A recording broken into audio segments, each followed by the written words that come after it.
പ്രവാസി സുഹൃത്തുക്കളോട് ഒരു കാര്യം, മിക്കവാറും പ്രവാസികളെ നാട്ടിൽ വന്ന് സെറ്റിൽ ആവാൻ ആഗ്രഹിക്കുന്ന ആൾക്കാരാണ്. പല പ്രവാസികളും ജോലി റിസൈൻ ചെയ്ത് നാട്ടിൽ സെറ്റിൽ ആവാൻ വന്നിട്ട് ഈ പന്തടിച്ച് പോകുന്ന പോലെ തിരിച്ച് അങ്ങോട്ട് തന്നെ പോയിട്ടുണ്ട്. എന്നുവെച്ചാൽ നാട്ടിൽ ജീവിക്കാൻ നല്ലോണം പൈസ വേണം. അതുകൊണ്ട് നിങ്ങൾ അവിടെ നിൽക്കുന്ന സമയത്ത് നല്ല രീതിയിൽ നാട്ടിൽ ഇൻവെസ്റ്റ് ചെയ്തിടുക. മ്യൂച്വൽ ഫണ്ടുകൾ, പെൻഷൻ ഫണ്ടുകൾ, ടേം ഇൻഷുറൻസ്, ഇതൊക്കെ ഫറലായിട്ടും നിർബന്ധമായിട്ടും ചെയ്യേണ്ട ഇൻവെസ്റ്റ്മെന്റ്സ് ആണ്. അതിൽ ഒരു കോംപ്രമൈസും ഇല്ല. ഞാനിപ്പോ ഈ ക്രൈസിസ് സമയത്ത് പറയുന്നത് എന്താണെന്ന് വെച്ചാൽ ഒരുപാട് ഇൻക്വയറീസ് വന്നിരുന്നു, ഒരുപാട് ഇൻവെസ്റ്റ്മെന്റ്സ് നമ്മൾ കൺവേർട്ട് ചെയ്തിരുന്നു. കൂടുതലും പെൻഷൻ ഫണ്ടും മ്യൂച്വൽ ഫണ്ട്സും ആണ്. ഇപ്പൊ നിങ്ങൾ അവിടെ എത്തി അതിലോ എമിറേറ്റ്സിലോ അല്ലെങ്കിൽ ഏതെങ്കിലും നല്ല കമ്പനിയിലൊക്കെ വർക്ക് ചെയ്ത് നാട്ടി വരുമ്പോൾ ഒരു പ്രോപ്പർ ഇൻകം ഇല്ലെന്നുണ്ടല്ലോ, പട്ടി വില ആയിരിക്കും. നിങ്ങൾ ആനായിരുന്നു കുതിരായിരുന്നു പറഞ്ഞിട്ടൊന്നും ഒരു കാര്യമല്ല.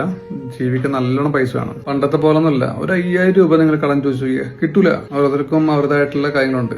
ഒരാളെ കണ്ടിട്ട് പോലും നിങ്ങൾ നാട്ടിലേക്ക് വരണ്ട. നാട്ടിൽ അത്യാവശ്യം ഫണ്ട് ഉണ്ടോ, നല്ല വെൽത്ത് കോർപ്പസ് ഉണ്ടോ, അത്യാവശ്യം എല്ലാ മാസം കിട്ടുന്ന ഒരു പെൻഷൻ ഫണ്ട് ഉണ്ടോ, നാട്ടിൽ വന്നോ സെറ്റിൽ ആയിക്കോ. അതല്ലേ തിരിച്ച് എപ്പോ പോയിന്ന് ചോദിച്ചാൽ മതി. നാട്ടിൽ നിങ്ങൾ വിജയിക്കുന്ന പോലെ കേട്ടോ, നല്ല ചെലവാണ്, നല്ലോണം പൈസ വേണം. അപ്പൊ നാളല്ല ഇന്ന് തന്നെ ഇൻവെസ്റ്റ്മെന്റ് സ്റ്റാർട്ട് ചെയ്യാം. ഇപ്പൊ പ്രവാസികൾ നിങ്ങൾ ഏത് ടൈപ്പ് ഓഫ് ഇൻവെസ്റ്റ്മെന്റ് ചെയ്യണം, ഏതൊക്കെ ചെയ്യാൻ പാടില്ല, നിങ്ങൾക്ക് അനുയോജ്യമായിട്ടുള്ള നല്ല ഫണ്ടുകൾ ഏതൊക്കെയാണെന്ന് അറിയാനായിട്ട് ഒന്ന് കോൺടാക്ട് ചെയ്തോളൂ.